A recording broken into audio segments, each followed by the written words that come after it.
रात के 12 बज रहे थे। दौलतपुर से भानगढ़ जा रही बारातियों की बस जंगल के रास्ते से गुजर रही थी। दिन भर मौज मस्ती करने की वजह से सभी बाराती थक कर सो गए थे। दरवाजे वाली सीट पर दूल्हे का पिता और चाचा बैठे थे। राजू भाई भी अपने कानों में ईयरफोन लगाए हुए मस्ती से अपनी बस चला रहे थे।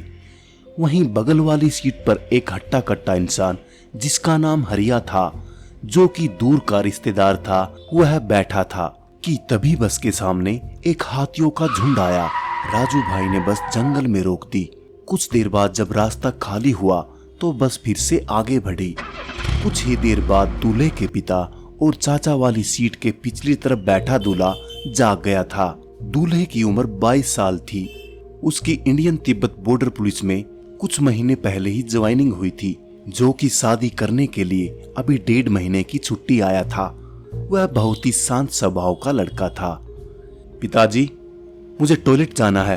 पिता ने आधी अधूरी नींद में अपनी आंखें खोली और बाहर झांकते हुए कहा, अभी बस जंगल में है, इसे निकलने दो, तब तक थोड़ी देर बैठो, मुझे उठा देना, मैं बस रुकवा दूंगा। वे बोले और फिर आंखें बंद की और सो गए।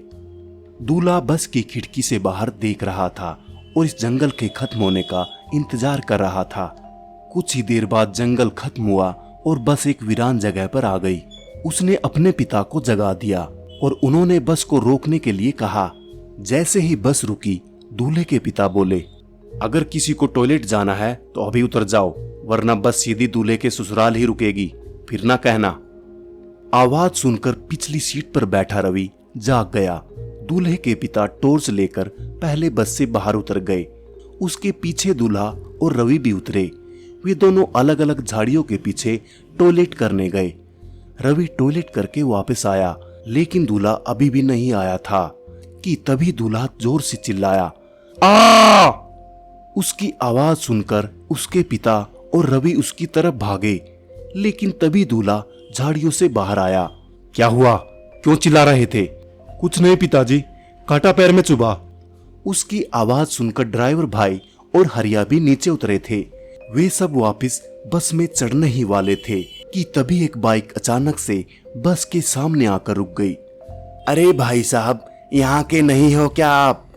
क्या आपको पता नहीं इस रास्ते पर लोगों को हमेशा चकवा लगता है? बाइक चलाने वाला बोला। चकवा नाम सुनकर दूल्हे के पिता बोले, पता है, बस हम निकल ही रहे थे। और फिर वे सब बस में बैठ गए। भाई साहब, वो किस चकवे के बारे में बात कर रहा था? हरिया ने पिछली सीट से उठकर दूल्हे के पिता से पूछा। दूल्हे के पिता बोले, हरियाणवी में चकवा मतलब छलावा, छलावा माने के भूत। ये सुना है कि जो रात में सफर करते हुए मरते हैं, उनकी आत्माएं छलावा बन जाती है। छलावा रात में सफर करते हुए यात्रियों को अपना निशाना बनाता है और उन्हें अपनी मंजिल तक पहुंचने नहीं देता। वो बस उन्हें उसी जगह पर गोल गोल घुमाता रहता है।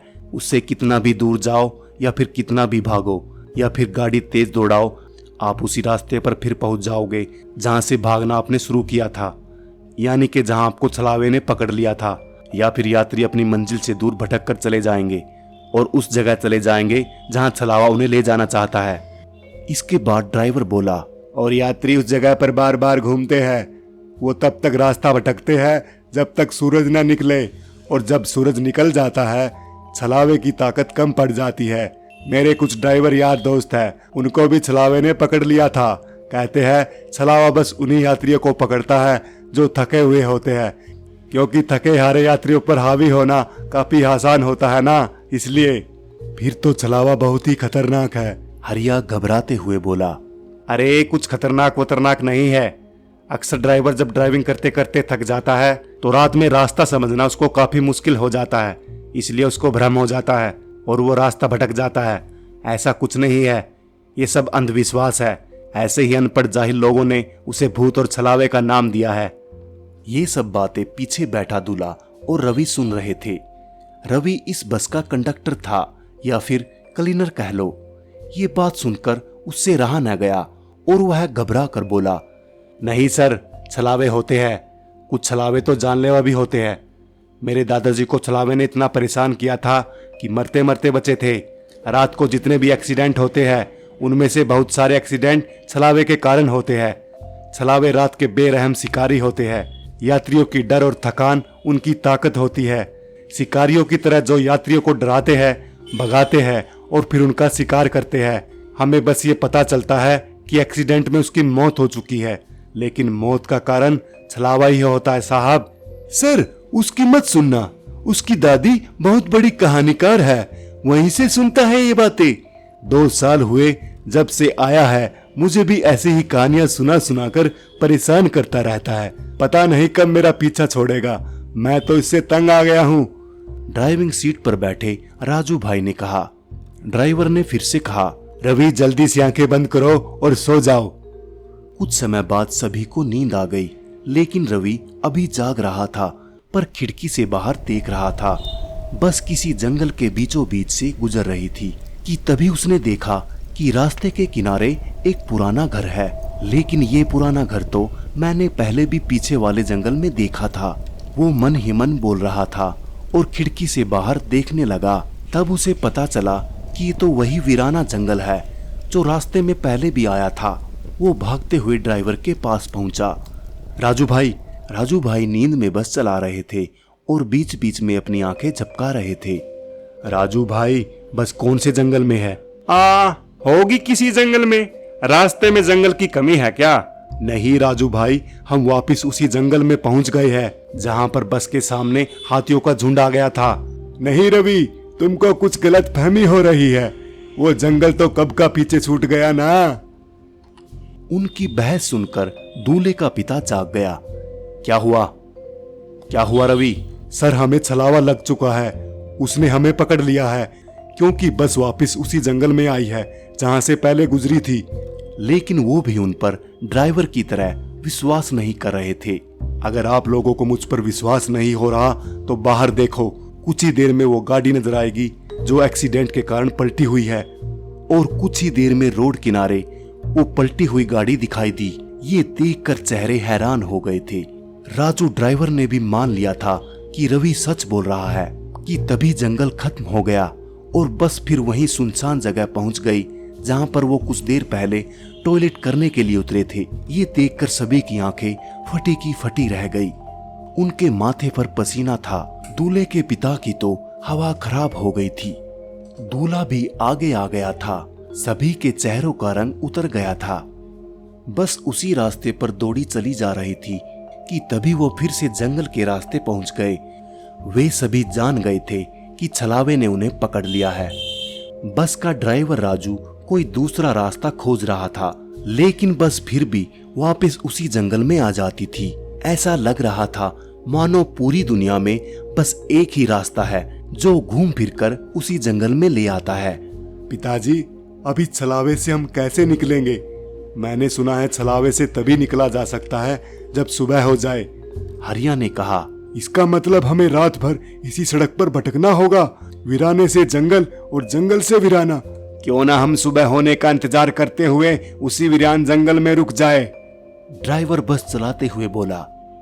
दूल्हे के पिता ने कहा, लेकिन मैंने सुना है कि शायद छलावे में रुकना ठीक बात नहीं है। रवि ने कहा कि मुझे मेरी दादी ने बताया था कि अगर कोई जगह सेफ मिल जाए तो रुकने में कोई खराबी नहीं। फिर उसके बाद दूल्हे ने कहा, बस इतना ही पता है तुम्हें? इसके अलावा कोई दूसरा रास्ता नहीं है क्या?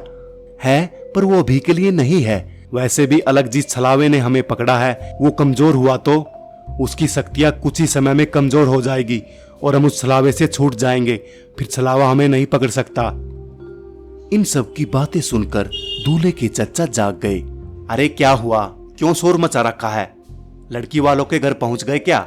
अरे यहाँ ना तो कोई बैंड बाजा है, ना कोई मंडप सजाया हुआ, और फिर अंधेरा भी बहुत है। चचा उबासी लेते हुए बोले। फिर सभी ने उन्हें सारी घटना बता दी। ये सुनकर उन्होंने तुरंत ही हनुमान चालीसा का पाठ करना शुरू कर दिया। लेकिन तभी राजू ड्राइवर जोर से चिल्लाया, सर सर, आगे गांव आया है। ये सुनकर सभी ड्राइवर के पास आगे दौड़ाए। तभी उन्हें रास्ते के किनारे एक बोर्ड दिखाई दिया जिस पर लिखा था, बेगमपुर में आपका स्वागत है। ये पढ़कर हरिया, जो कि दूर का रिश्तेदार था, वो जोर से चिल्लाया, ये तो मेरा गांव है लेकिन हम यहाँ कैसे पहुंच गए? हमने तो कोई दूसरा रास्ता चुना था। ये आपका गांव नहीं है भाई साहब, ये छलावा है। उसकी कोई चाल है हमें फंसाने की, दूल्हे के पिता ने कहा। ये सुनकर रवि बोला, अच्छा हुआ हम बेगमपुर पहुंच गए। हमारे रुकने की इससे सेफ जगह कोई और नहीं हो सकती, और अंकल के घर से ज्यादा सुरक्षित किसका घर हो सकता है? लेकिन छलावे में एक जगह इतनी देर रुकना खतरे से खाली नहीं है, और छलावा तो खुद में ही एक खतरा है। वो खुद में सुरक्षित जगह कैसे बना सकता है? तुम्हें मेरे से ज्यादा पता है क्या? दूल्हे ने कहा, और बस को हरिया ने घर की तरफ मोड़ दिया, और गली तंग होने की वजह से बस को घर से थोड़ा ही पीछे खड़ा कर दिया गया। सामने देखा कि कुछ लोगों की भीड़ लगी हुई थी, और वो भीड़ हरिया के घर के सामने थी। तभी कुछ लोगों के रोने की आवाज सुनाई दी। हरिया यह देख तुरंत बस से नीचे उतरकर भीड़ की तरफ पहुंचा। उसने वहां पहुंचकर देखा कि सामने उसके माता पिता और बीवी बच्चे की लाशें गली के बीचों बीच पड़ी थी। यह देख वह घबरा गया और उसके मुंह से चीख निकल गई। वह रोने लगा। हरिया की चीख सुनकर ड्राइवर, कंडक्टर रवि, दूल्हा और दूल्हे के पिता बस से नीचे उतरे और उतरकर उसी भीड़ में शामिल हो गए। हरिया जोर जोर से रो रहा था। कैसे हुआ ये सब? किसने किया है? भगवान, ये क्या अनर्थ हो गया? उन्होंने रोते हुए एक लंगड़े आदमी से पूछा।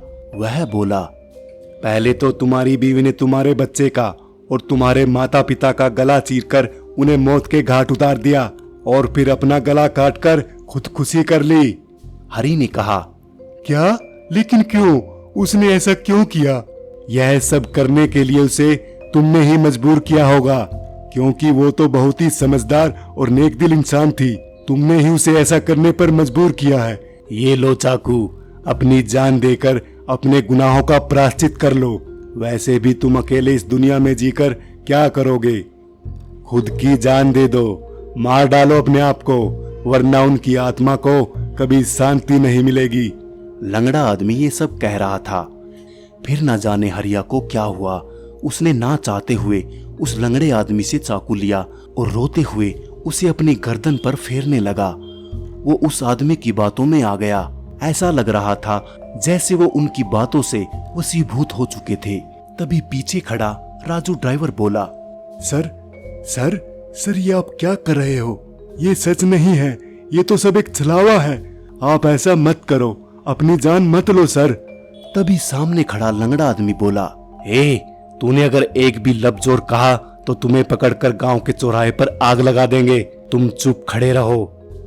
ये सुनकर ड्राइवर चुप बैठ गया। हरि ने घुटनों के बल बैठकर चाकू की धार अपने गले पर रखी। तभी दूल्हे के चाचा ने उससे चाकू छीन लिया। तभी लोगों की भीड़ उन्हें पकड़कर मारने के लिए भागी, लेकिन वो पहले ही बस में पहुंच चुके थे। ड्राइवर ने बस स्टार्ट की और एक दो लोगों को कुचलते हुए वहां से भाग गए। दोस्तों, हरिया का क्या हुआ और उस बस में आगे क्या होने वाला है, ये जानने के लिए पार्ट 2 का इंतजार कीजिए, जो जल्द ही हम लेकर आने वाले हैं। वीडियो पसंद आई तो लाइक और शेयर कीजिए और हमारे चैनल को सब्सक्राइब कीजिए। आपका बहुत बहुत धन्यवाद। दोस्तों, अगर आप हमारे इस चैनल पर नए हैं तो प्लीज चैनल को सब्सक्राइब करना न भूलें। वीडियो को लाइक करें और अपने दोस्तों के साथ शेयर करें।